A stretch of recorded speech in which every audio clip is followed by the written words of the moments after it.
زندگی کا کوئی بھی مسئلہ اور دوسری دعاؤں سے حل نہ ہو رہا، پھر آئیے اس پر۔ اور نمبر 2، جو ایک خاص پریشانی لوگوں نے دیکھی ہوگی، اس کے لیے تو خاص طور پہ پہلے دن سے ہی سورہ مجادلہ، 2 سورے ہیں، لیکن جو کہ اس سال واٹس ایپ پر میرا ایک کلپ بہت چلا جس میں ایک سورے کا ذکر آ گیا، تو میں آپ کا وقت ان معنوں میں ضائع نہیں کرنا چاہتا کہ بہت سنی ہوئی بات۔ اسی سال ابھی 2 سورے جو ایک مسئلے کے لیے پہلے سے، جملہ ملائیے پچھلے جملے سے، کہ سورہ مجادلہ باقی مسائل کے لیے اس وقت پڑھیں جب باقی دعائیں کام نہیں دے رہی، مگر ایک مسئلہ ایسا کہ وہ آغاز ہی وہاں پہ سورہ مجادلہ یا سورہ علم نشرہ سے کرنا، وہ کیا ہے؟ بعض لوگوں کا یہ تجربہ ہوگا کہ یا تو ان کی پوری زندگی میں ایک پریشانی یہ ہوتی ہے، اور یا پھر یہ کہ کچھ عرصے کے لیے ٹیمپریری، کہ جس کام میں وہ ہاتھ ڈالے وہ کام بننے لگتا ہے، ہونے لگتا ہے، ایسا لگتا ہے کہ بس ہمیں کامیابی ہونے والی، آخر میں جا کے گڑبڑ ہو جاتی ہے۔ ایک تو ہے نا کہ آپ نے کام میں ہاتھ ڈالا، شروع سے ہی کام نہیں بن پا رہا، ایک ہے کہ نہیں؟ کہ میں نے کہا یہ بعض لوگوں کو تجربہ ہوگا کہ یا تو ان کی ساری زندگی ایسی گزری، یا یہ کہ بیچ کا کچھ عرصہ 5 سال 2 سال 8 سال، وہ مسئلہ یہ نہیں ہے کہ اولاد نہیں، مسئلہ یہ نہیں ہے کہ رزق نہیں، مسئلہ یہ ہے کہ جس کام میں ہاتھ ڈالتے کام بنتا نظر آتا، اور ایسا لگتا ہے کہ بہت اچھا جا رہا ہے، جب نتیجہ نکلنے والا عین وقت پہ جا کے معاملہ بگڑ گئے۔ 1 ہو 2 ہو 5 ہو کیس، تو آدمی اس کو اتفاق سمجھ سکتا۔ یہ بھی ایک، ہر ایک کو یہ پریشانی نہیں ہے، لیکن جن کو ہے وہ میری بات سمجھ رہے ہیں۔ مثلا اس حوالے سے جو سب سے زیادہ مثال، سب سے واضح مثال میں دے سکتا ہوں وہ یہ کہ بچی شادی کی عمر ہو گئی، اب اس کی شادی والدین فکر کر رہے ہیں، تو اب ایک تو یہ ہے کہ رشتے آتے ہی نہیں، وہ کیس سورہ مجادلہ نہیں، ایک ہے کہ آتے ہیں، آنے والے دیکھتے ہیں اور پسند بھی کرتے ہیں، خاندان میں میچنگ بھی ہو رہی، بس ایسا لگتا ہے کہ بس ان قریب یہ ساری بات طے پا جائے گی، ہو پھر پلٹ کے نہیں آئے۔ ایک نہیں کئی مرتبہ ایسا اتفاق ہو۔ ایک تو یہ ہے نا کہ وہ آئے پہلے ہی دن، پہلی ہی نشست میں ان کو پسند نہیں آیا رشتہ، کسی بھی وجہ سے لڑکی نہیں چاہیے، چلے گئے، وہ ایک الگ کیس ہے۔ وہ پھر سورہ احزاب ہے، وہ پھر سورہ مریم ہے، وہ پھر سورہ طارق۔ ایک ہے کہ نہیں، رشتے بہت آتے ہیں اور بات آگے بڑھتی بھی ہے، وہ خالی ناشتہ کرنے والے اور خالی پیسٹریاں کھانے والے اور خالی چائے پینے والے نہیں، سیریس لوگ آتے ہیں، لیکن پتہ نہیں کیا ہوتا ہے آخر میں، ایک دم سے معاملہ ٹوٹ گیا۔ یہ تو میں نے اس لیے کہا کہ یہ مسئلہ تو جو بات میں سمجھانا چاہ رہا ہوں کہ کیا پرابلم کی دوا سورہ مجادلہ پہلے دن سے ہے، باقی مسائل کے لیے پہلا دن نہیں۔ لوگ آتے جا رہے ہیں، لیکن مجھے پتا ہے ان کی مجبوریاں، کتنی دور سے آ رہے ہیں، کتنی ڈرائیو کر کے آ رہے ہیں، لیکن میرے پاس آج وقت نہیں ہے تو میں دوہرا نہیں رہا ہوں۔ لیکن باقی مسائل میں تو یہ کہہ دوں کہ سورہ مجادلہ آخری دوا، لیکن یہ والی پریشانی جو کئی دعاؤں میں، خاص طور پر حج کی دعاؤں میں، کہ اللہم انی اعوذ بک من شتات الامور، اے خدا میں خاص تیری پناہ چاہتا ہوں معاملات کے بگڑ جانے سے، بنتے بنتے جو معاملہ بگڑ جاتا، بیمار ہیں، علاج کر رہے ہیں، صحت مل رہی ہے، ٹھیک ہوتے ہیں تو ایک دم بگڑ گئے، کاروبار ہے، شروع کیا، چاروں اچھی طرح مارکیٹ کا جائزہ لیا، سارا اپنا ہوم ورک کیا، شروع کیا، اور بظاہر بہت اچھا نظر آ رہا ہے، مستقبل بن بھی رہا ہے کام، اور آخری مرحلے میں پھر بگڑ گئے۔ تو اب اس کی مثالیں دے دے کے وقت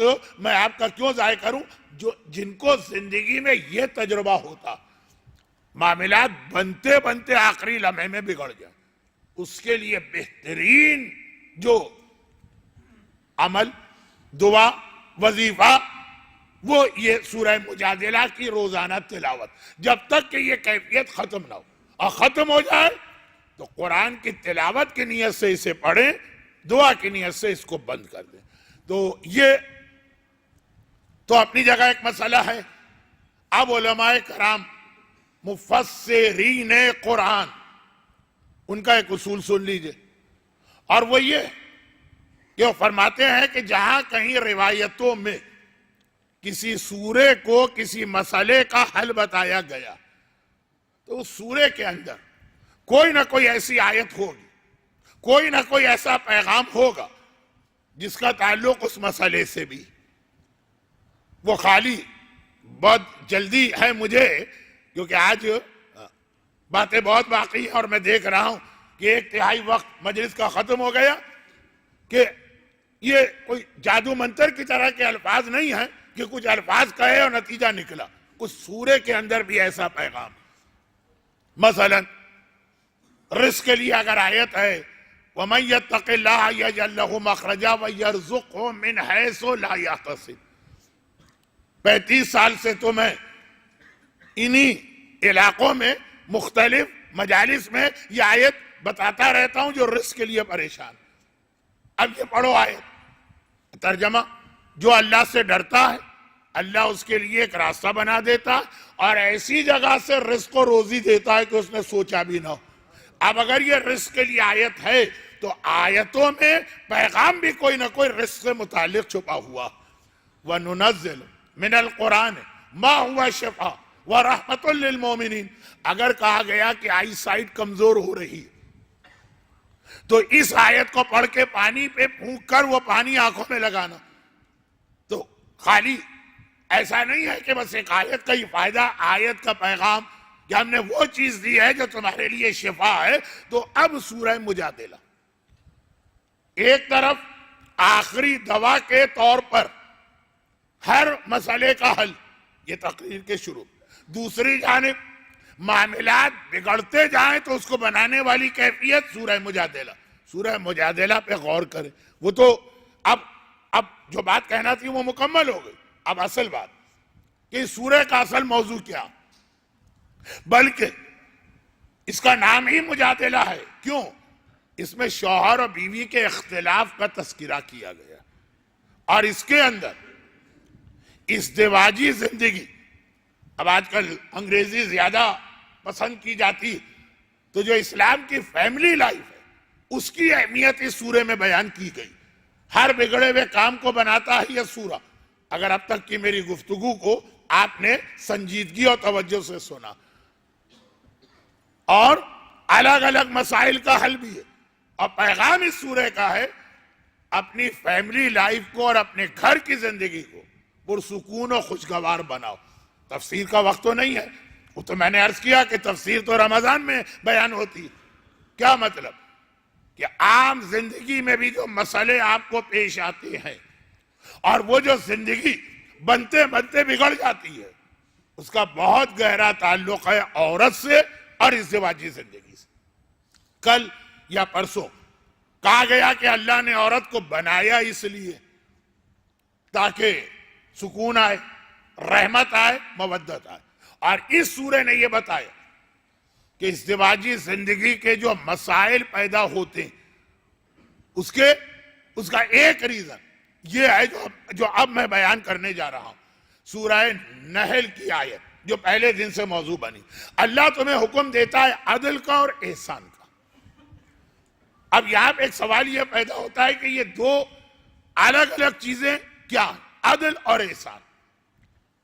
میں اس کی تفصیل میں آج نہیں جا رہا ہوں، وقت نہیں۔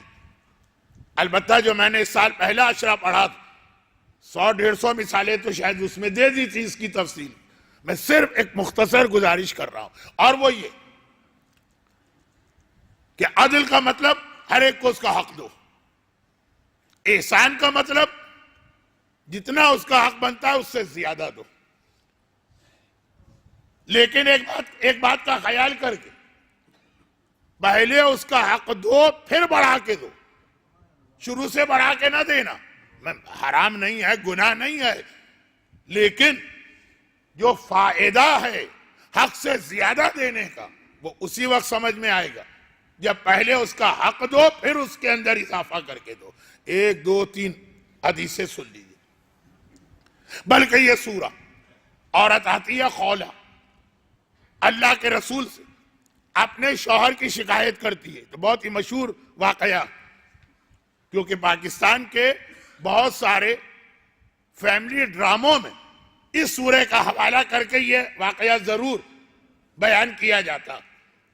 آتی ہے اور آ کے کہتی ہے یا رسول اللہ میں اپنے شوہر سے خوش نہیں ہوں. یعنی یہ لفظ بھی شاید صحیح نہیں, میری اپنے شوہر کے ساتھ انڈرسٹینڈنگ نہیں ہو پا رہی. خرابی کوئی نہیں ہے اس میں. ایک تو ہوتا ہے نا کہ اس میں ایک عیب ہو, مارتا پیٹتا. کیسے مارتا, جہنم کا عذاب کیسے برداشت کرے گا, اس پہ میں حیران.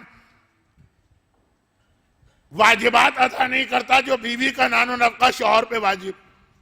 بیوی اگر ملینر اور بلینر بھی ہے اس کا ضروری خرچہ شوہر کو دینا. لیکن یہ تو بات بہت پھیل رہی ہے کہ یہ پرابلم نہیں ہے, لیکن بس ہماری میچنگ نہیں ہو رہی, ہماری انڈرسٹینڈنگ نہیں ہو رہی. وہ اور سارے گھر والے کیا کہتے ہوں گے, یہ تو میں فضول باتوں میں چلا جاتا ہوں. اس کی آپ کوئی مجھے دعا بتائیے گا کہ میں صرف اپنے موضوع پہ رہوں. اب ذرا سا آپ خود سوچ لیں کہ بھائی شوہر میں کوئی خرابی نہیں اور یہ کہتی ہے کہ مجھے الگ ہونا, تو کیا کہیں گے دونوں خاندان والے کہ بھائی کیوں, کوئی وجہ تو بتاؤ نا, کوئی ریزن تو ہونا چاہیے. کیوں الگ ہونا چاہتی ہو, بد اخلاق ہے؟ نہیں بد اخلاق نہیں. مارتا پیٹتا ہے؟ مارتا پیٹتا بھی نہیں. تمہارا واجب نان و نفقہ نہیں دیتا ہے؟ نہیں وہ بھی دیتا. پھر آخر کیا, ہر آدمی اس عورت کو ہی آ کے پریشرائز کرے گا اور بات بھی صحیح ہوگی. کہا بس میرا دل اس کے ساتھ نہیں لگ رہا ہے, باقی مسئلہ کوئی نہیں. یا رسول اللہ تو کیا میرے پاس الگ ہونے کا کوئی طریقہ نہیں؟ یہ ہے سورہ مجادلہ جس کی ہر آیت میں لفظ جلالہ, اسم اعظم, اسم اکبر, لفظ اللہ آیا.